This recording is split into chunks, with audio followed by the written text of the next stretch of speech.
Hangtod pa sa panultihon, teaching is the noblest profession. Ang mga magtutudlo ang nihulma sa mga professional karon, sama sa mga engineer, police, journalist ug uban pa. Dakong responsibilidad ang ilang gida aron sa pagpalambo sa abilidad, talento ug kaalam sa matag tinunan. Usa sa mga midawat sa mong responsibilidad mao si Dennis Tanoc, usa ka assistant language teacher sa nasod sa Espanya. Sa wa pa siya milangyaw, usa siya ka university professor dinhi sa dakbayan sa Subo. Ug sa wa pa siya nahimong magtutudlo, usa-usab siya ka media practitioner. Karong buntaga, sayran ta ang iyang istorya kung nganong mas gipili niya ang maong propesyon ug unsay nahatag niini nga fulfillment ngadto kaniya isip usa ka magtutudlo. Unsa may kinabuhi so sa ka magtutudlo abroad, makauban ta karong buntaga, Dennis Tanoc. Good morning, Dennis! Welcome sa GMA Regional TV Live. Kumusta diha sa Espanya? Hola, buenos dias, Nico, and all sa mga viewers sa GMA Regional TV Lives gikan sa Central Visayas ug Eastern Visayas. Ug ingon sa akong pamilya nga hopefully nagtan-aw sila karon. It's nice to see you, Dens, sa una mga kapuso, kauban na mo diri sa Kapuso Network.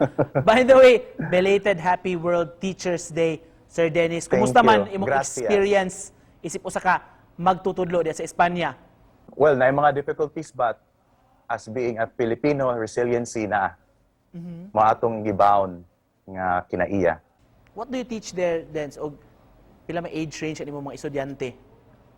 Kuan kanang basically nagkuan ko language assistant, English primarily ang akong part nga gitudlo or ginitabang ko sa head teacher sa English.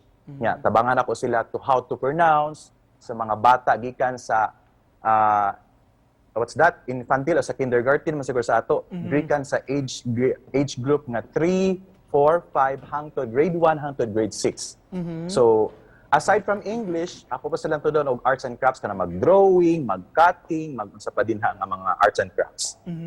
Base sa among research, of course, kani adto dito sa Pilipinas, nag-teach ka sa high school o kolehiyo gid mismo, university professor ka diri sa Sugbo. Unsay istorya ani siyo nga murag nakahuna ka nga mulangyaw? Dream gid akong matug abroad, but I never dream na to be a teacher sa abroad.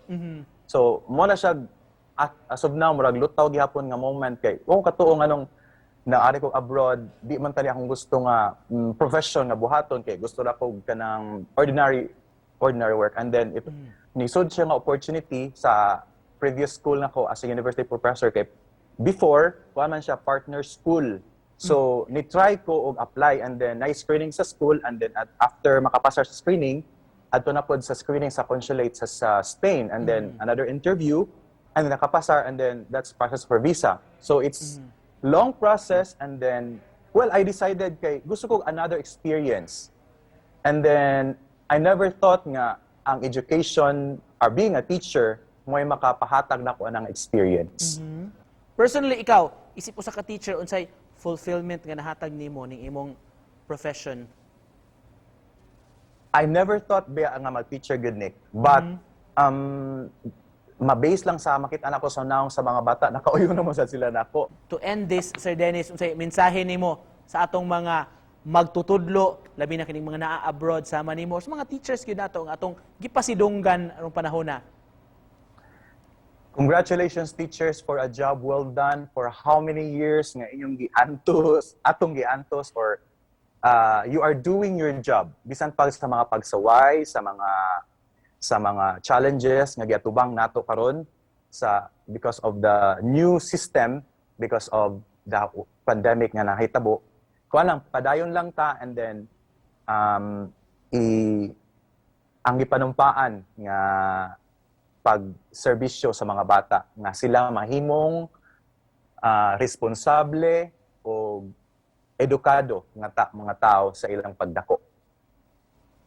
All right, thank you so much for joining us this morning. It was nice talking to you again. Salamat kayo, mga kapuso, language teacher sa Espanya, Dennis Tanoc. Salamat, Dennis!